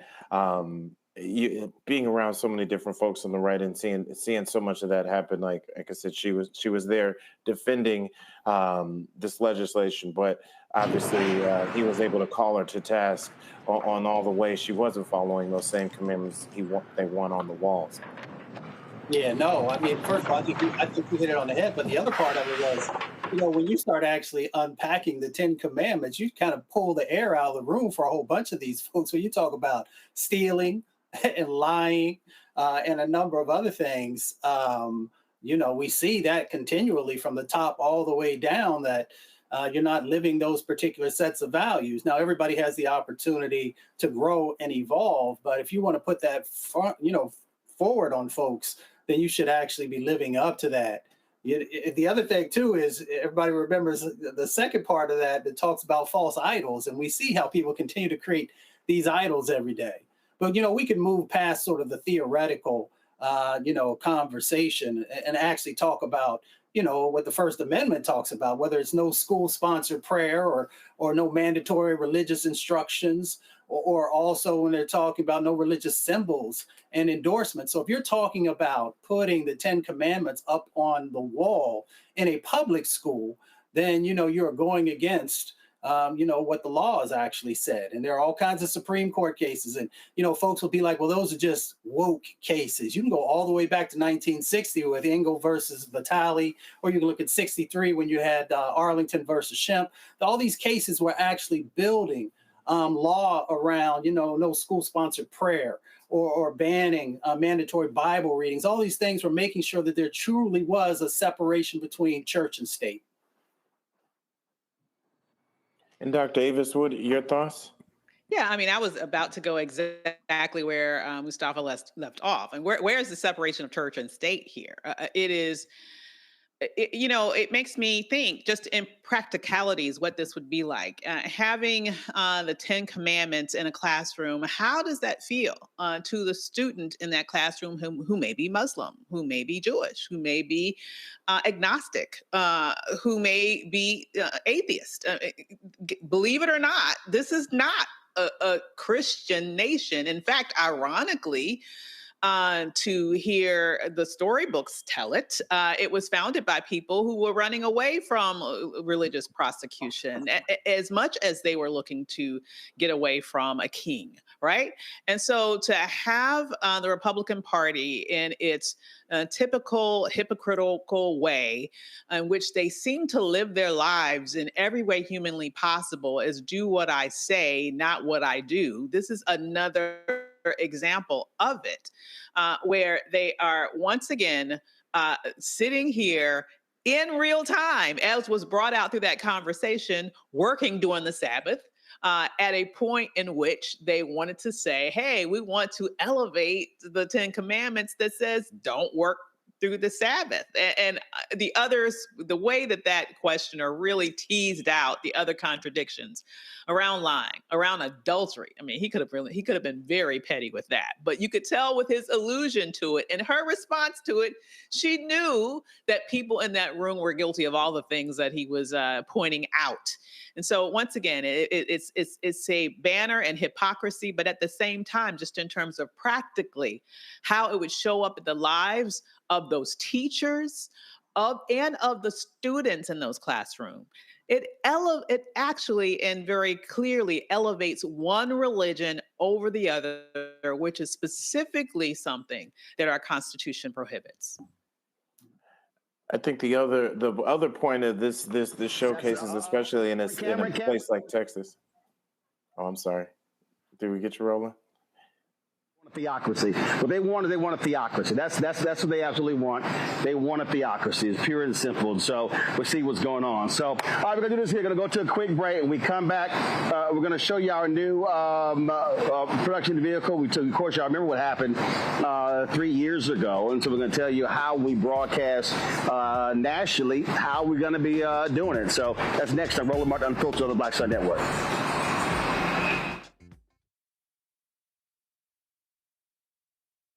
Truth Talks is the fastest growing show about pop culture, and now we're exclusively on our own channel. Go ahead, say it, man. Attention! We're back. We gotta stop letting this slide. Bigger and stronger than ever. I mean, I just have questions. Season 2 is reloading May 26th at 8 p.m. Eastern Time. What's up? With new hosts. Let me tell you what damn time it is. And big celebrity surprises. Kiss my behind. It's Oprah Winfrey. Subscribe today at Truth Talks Live. Give black people what they need, and we'll show them for you. And don't miss out on all the upcoming viral moments. Simulcasting weeknights at 8 p.m. on Roland Martin Unfiltered and Black Star Network and Truth Talks Live. I'll see you there. How you doing? My name is Mark Carey, and you're watching Roland Martin Unfiltered. Deep into it, like pasteurized milk without the 2%. We getting deep. You want to turn that shit off? We're doing an interview, motherfucker.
folks, I am standing outside our offices at the Black Star Network, and man, we've been waiting for this day. So y'all might remember December 2020, here are the images of the sprinter we got when we were broadcasting in Atlanta. This allowed for us to be able to, when we're traveling around the country, we actually broadcast from this unit. We did marches and parades. I mean, we covered live events. We broadcast from, Georgia, North Carolina, all over. Then in July 2022, this happened. Deshaun Smith, our driver, was traveling back from Essence, and this guy was playing road games, swerved in front of our sprinter. It rolled 7 times, and it was completely totaled. Deshaun walked out of the front window. Praise the Lord that he was not seriously injured. Aches and pains and a few scratches, but that's what happened. And so for almost the last 3 years, man, we have been going back and forth trying to get a replacement vehicle. We were working with a black-owned company, encountered some major issues. I'm gonna tell you about those details. Let's just say some action is being taken right now. So I'm gonna let y'all know when that is all finalized. And so we worked with another company out of Pennsylvania, LGE Coachworks, and we did not get a sprinter this time because we knew what our needs are. They were much larger. And so this is a Ford F550 vehicle here. It is a 35-foot vehicle. And if you might remember, the sprinter we had, it actually had a fiberglass trunk. And in talking with the folks with Mercedes and other engineers, they thought that weight may have thrown off the weight of the vehicle. And so what we did was we wanted everything to be self-contained in this vehicle. And so this is a 48 inch trunk space. Allows us to carry a significant amount of our gear when we are traveling around the country. And so again, all the different things that we need, we're going to be able to have this our gear in here as well. Again, there's a lot of stuff that we carry. People don't realize this, but there's a lot of stuff that we're able to do. And so we have this here. And so let me go ahead and close this here. And so then our cabin space is important because you got to understand in terms of how we broadcast. So for instance, when we did we were in Tulsa for the 100th anniversary of the race riot, we were broadcasting a march. And so we actually had cameras mounted on the outside of the vehicle that was connected to our setup on the inside. That's how we were able to do that. And so now with some new technology, we're able to do some different stuff with the technology. And so let's go inside so you can understand what now we are able to do. And so we've got a couple of cameras on here. I'm going to be working with another camera. We're going to have cameras installed all on the outside. So if that accident happens again, we'll be able to record exactly what happened. And so once we then, we're going to go inside the vehicle here, again, which allows us to be able to, so we come in, we're going to come in here. And so, let's see, go that way. I'm going to close this. Come on. There's a button I'm actually having added, which allows us to be able to close this right here. So let me just close that and allow piercing. So when we're in here, y'all, so I'm going to come back here and I'm going to turn the lights on. And so just so you can understand, this is a larger vehicle than what we had last time. And so the way we did it this way is that the ability for us to be able to actually do interviews from inside of here. And then when we're actually broadcasting, we could do a one-on-one interview. We could put our show logo up here in the television as well. We got a second TV right here. We can actually mount cameras on both sides of me right here. We can have a camera in front. We have also a railing up here in here as well. So obviously when the vehicle is moving, we can actually mount cameras up there as well. So you would have that particular shot. Then it also gives us, the lighting is also different. So right now, you say, just kill that light, kill both of these lights. So no, turn your light off on top of the camera. Kill that light too, turn it off completely. So allows us to set the mood. So this is how it looks in here, just natural lighting. And so when we kill this light right here, then all of a sudden you have, this is called overhead lighting. That's what this lighting right here is. And then we have what is called, I'm gonna kill that light, called mood lighting. So you see how it allows us to be able to light all the lighting down here. Then we have what is called the next lighting here. I can kill that one. So now you see how we can now change the lighting in here to suit our needs. Then if we want to have indirect lighting, so that's the lighting basically on the outside right here. Then of course, if we really want to get creative, and then we want complete color in here, then we're able to change the lighting. So again, depending upon what we're shooting, what we're working on, we can change all of the lighting we have here. And so this is what the vehicle allows us to do. We got Bluetooth here. We can control air conditioning right here. We can control heat right here. We have lots of connections here, HDMI, USB. So what can happen is we can actually sit here and we can actually connect. You can turn lights back on. We can actually connect different items here, allow us to be able to place on the TV as well. And so let's say there's somebody we're interviewing and they've got a music video, or they've got something along those lines, then we have the ability to actually then connect in here and broadcast right there onto the television. This picks up obviously Wi-Fi. Remember in Tulsa when President Biden was speaking, they actually didn't have any camera, didn't have any monitors and audio outside, and so people were actually crowded around our vehicle watching him speak and watching him also present to the public. Obviously, we're on the road, so down here, what you have, you got coolers down here. You got, stay right there. You got water coolers down here. Then, of course, we've got a refrigerator right here. Then we've got microwave right here. And then, listen, we're on the road. I'm not trying to stop, and so that's why what we're able to do is we've got just like got our bathroom right here as well, and so allows us again to keep it moving. A lot of times when we're broadcasting, we're sitting somewhere for 4, 5, 6, sometimes 10 hours, and so it's a whole lot when you're out, and obviously when that light is on, occupied. So that's right there. So we're able to, again, do everything that we need. Seating in here is about 11. And so we have those 2 captain's chairs back here. And so one of the reasons why I had designed this way, again, we operate totally different because we have cargo as well as people. And so what happens is when we're traveling, if we don't, let's say all of a sudden we load back there. So we have our tents. We've got all kinds of stuff we carry. So we actually place our stuff. This is protecting my cowboy hat.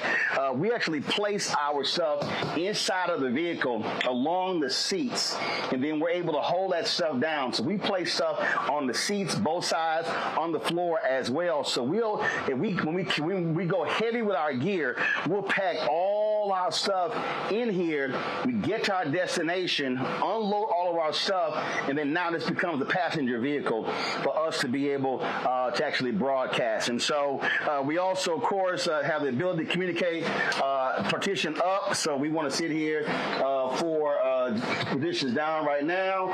And we actually want to take it up.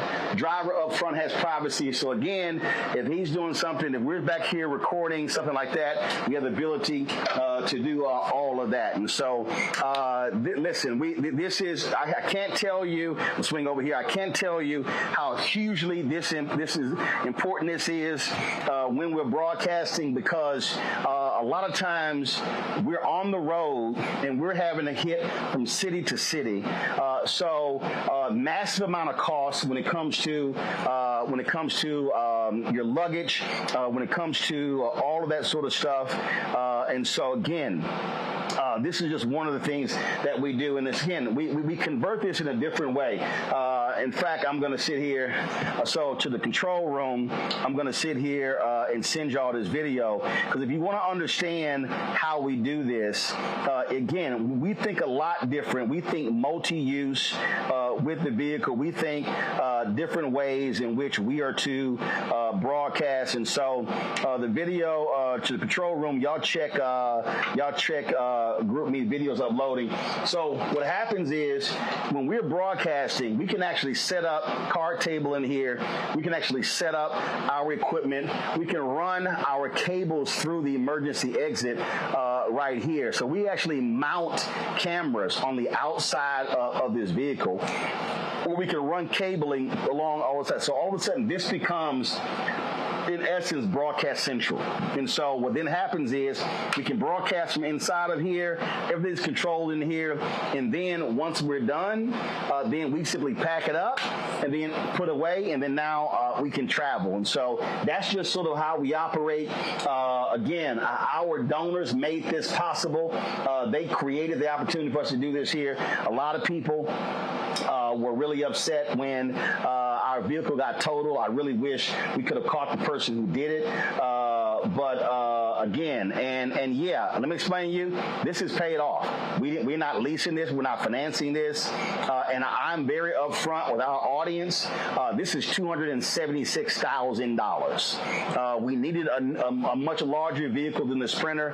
We wanted absolute safety. So you got the seat belts, you got all of that. And so all of that stuff is in here. Has a great sound system in here. But again, everything that we need when we hit the road, this allows for us to be able to do. And so it's pretty cool. It looks great. Got that new car smell. But again, this is really going to give us the opportunity when we travel. Because look, we got some stuff coming up. We're going to be traveling different cities, broadcasting in Virginia. We've got some shows in Atlanta. And so this really puts us in a position to really do some great things. And nobody else in black media is rolling like this here. The ability for us to be able to broadcast remotely, for us to be able to broadcast full-scale shows, but also from here is flat out incredible. Y'all might remember when we did the voting rights march. When we did the voting rights march with Reverend Barber in Austin. One of the things that we did when we were broadcasting, I'm going to drop this link in here so y'all can actually see, again, how we think and how we approach this. My man, Mark Thompson, was working with us. And y'all go ahead and roll that video. So the video you're seeing right now, Henry was live switching. Anthony was on a remote camera, like where they were giving speeches. I was flying the drone. And so pull the audio up as I'm explaining how we did that broadcast. Play it. On the camera, you see we got that television monitor that's back there. We got a television monitor that's up here. And then we're able to have our multi-view shot. I got it. We got a multi-view shot right here. And so he was able to see up to 8 cameras. So when we were live streaming the march, we had the cameras on the back, we had the drone, and we had Anthony's camera all going through. Henry was able to switch right here the entire time, monitoring the audio feeds and going back. So you see right there, we just lost our feed right there. So I'll be right back, folks. So again, that's that video. If y'all, the link I just dropped y'all, if y'all pull that up, you'll see when we were in Austin, I was actually at the state capitol. Mark Thompson was in the vehicle. That vehicle was set up differently, but we actually had a camera that was here. Mark was sitting in the seat. He was actually broadcasting, and we were live switching from me in the state capitol, and he was in the processional, and we had the camera on the back showing that processional. And so if y'all pull that link up, y'all actually see that. And so again, it's just, we try to be way more creative. We try to maximize our use for the things that we're working on, and that's why we do this here. And so it's a lot different than what other folks are doing. And I'm going to go to my panel now. This is also why we fight hard for black-owned media dollars. You know, Cameron, it was a whole bunch of these little simple Simons. We're talking about, man, you got $350,000 in average, you know, from the Kamala Harris campaign. Yeah, white media also gets advertising dollars. Here's the reality. If we don't get advertising dollars from political campaigns, if we don't get it from major companies, then we can't do this. When I say the cost is real, the insurance on this vehicle alone is $20,000 a year.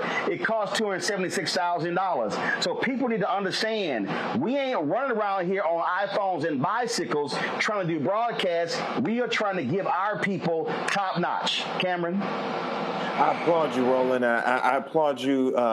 You know, I know what it costs, and for you to be able to be mobile, because so many people want you and look to the Black Star Network, look to Roland Martin to cover their various different events that happen in the culture. You got to be mobile. You got to move your team around. So I applaud you, my brother, to be able to see that. I can't wait to knock on the van. And now that I know you're mobile, when I'm pitching some of my clients, now you can't. I don't need any more excuses about getting some of my interviews. They can hop right in one of those captain chairs.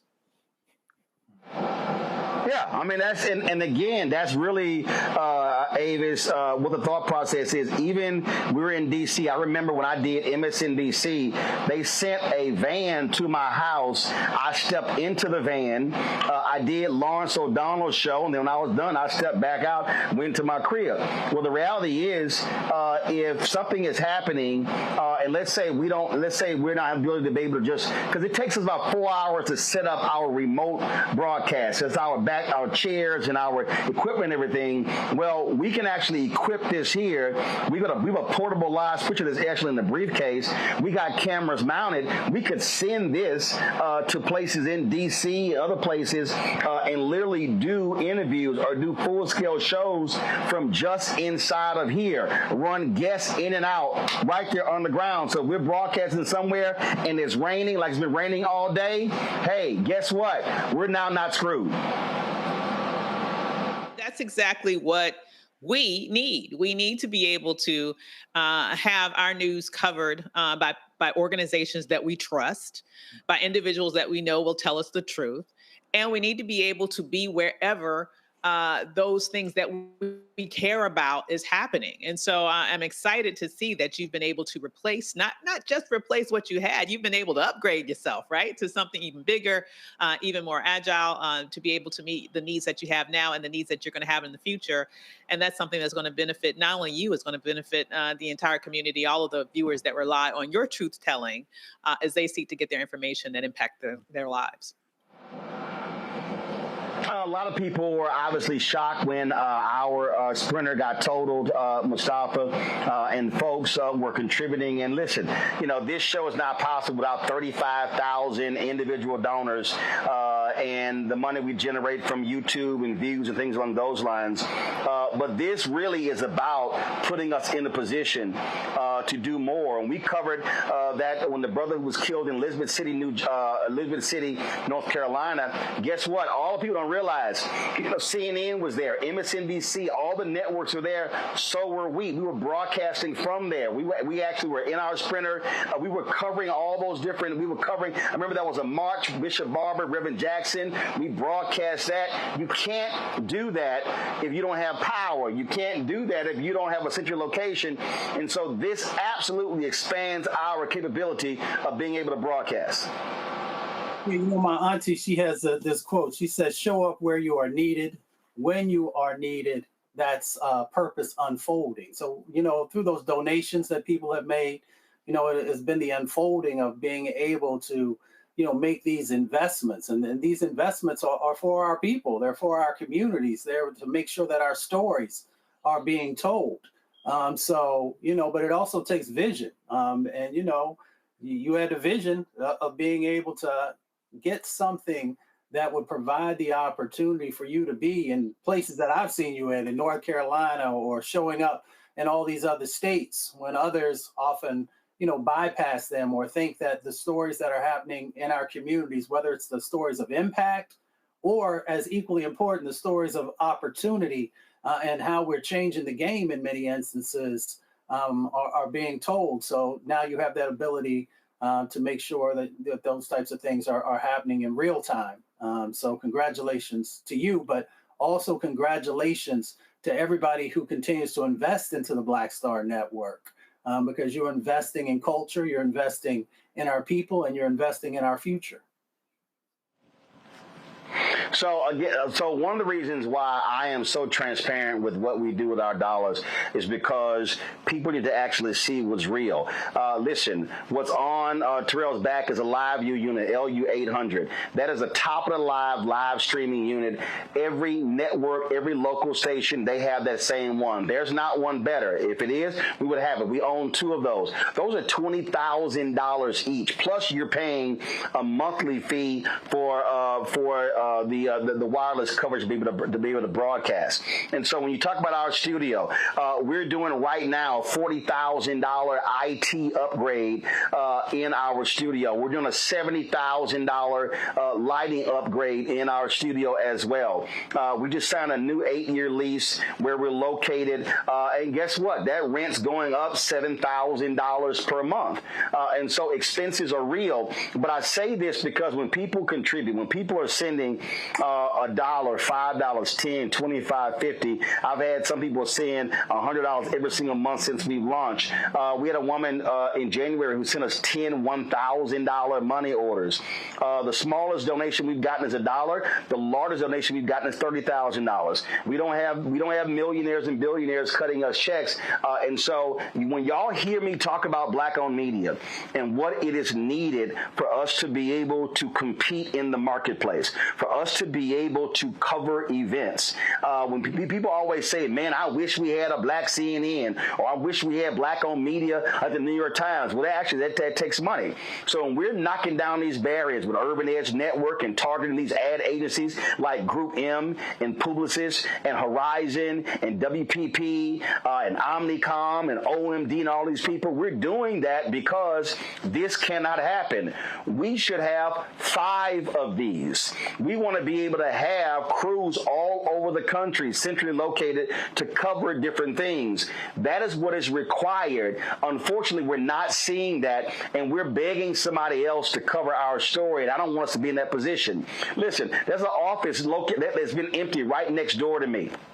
Okay, I would love to be able to hire 8 writers and put them in that office and 2 editors. Okay, but that's going to be another $2.5 to $3 million a year to pay for all of that staff. And so when y'all see us call these companies out and these ad agencies out, this right here is why we're doing it, because you can't spend $300,000 on something like this here and then still be operating every single month, paying staff and interns and stuff along those lines. And so that's why I'm very upfront about what we're doing, because all that is critical. And so I know I went over time. Truth Talks, they're already live. We're going to send y'all to them over there. But I wanted to show y'all the next phase of the Black Star Network and what we're doing. We shot a business pilot show a couple of weeks ago. We're looking at a health show. So we're really looking to expand. So by our 7th anniversary of September 4th, 2018, we don't want to look anything how we look when we actually started. And so we appreciate every single one of y'all who gave money to make us purchasing this vehicle possible. We absolutely appreciate it. Let me thank Cameron. Let me thank Avis. Let me thank Mustafa. I appreciate y'all. Don't forget, if you are not a donor to the Black Star Network, if you don't support this show, then when you say, well, why don't we have this and have that? Well, because you don't support. Listen, you get magazine subscriptions, you got Netflix subscription, you got Apple Music subscriptions, you paying Spotify every single month, you're paying for cable. This stuff is not free. I'm specifically telling y'all what this stuff costs for a reason, because you need to be aware. Staff is not free. Okay, equipment not free, light not free. Our fiber in our office costs us almost $2,500 a month. That ain't no regular Wi-Fi, y'all. You paying $39.99 at your house, and so all that matters. So if you want to join our Bring the Funk fan club, you want to give me a Cash App, use the Stripe QR code. You see it right here on your screen. If you're listening, go to blackstarnetwork.com or RolandMartinUnfiltered.com to check it out. You want to see your check and money order, make it payable to Roland Martin Unfiltered. That's for banking purposes, but it supports the entire network. P.O. Box 57196, Washington, D.C. 20037 7-0196. PayPal, R Martin Unfiltered. Venmo, RM Unfiltered. Zelle, Roland at RolandSMartin.com. Roland at RolandMartinUnfiltered.com. Download the Black Star Network app, Apple phone, Android phone, Apple TV, Android TV, Roku, Amazon Fire TV, Xbox One, Samsung Smart TV. Be sure to get a copy of my book, White Fear, How the Browning of America is Making White Folks Lose Their Minds. Available at bookstores nationwide, online. Get the audio version on Audible. The proceeds of that comes right back into the show. And don't forget to get our swag, shirts like this right here, the zip up that I'm wearing, other t-shirts that we have as well, hats and mugs and wall art and posters, you name it. Go to RolandMartin.creator-spring.com, RolandMartin.creator-spring.com. Guys, y'all have the graphic with ShopBlackStarNetwork.com. Support the black-owned businesses that are in our online marketplace. Go to ShopBlackStarNetwork.com for that.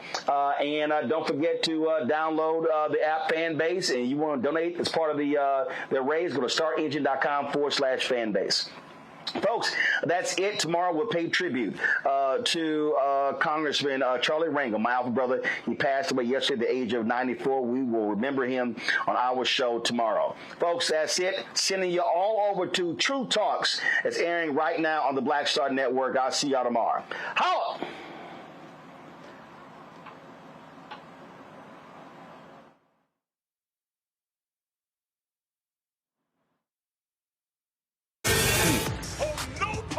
I'm real revolutionary right now.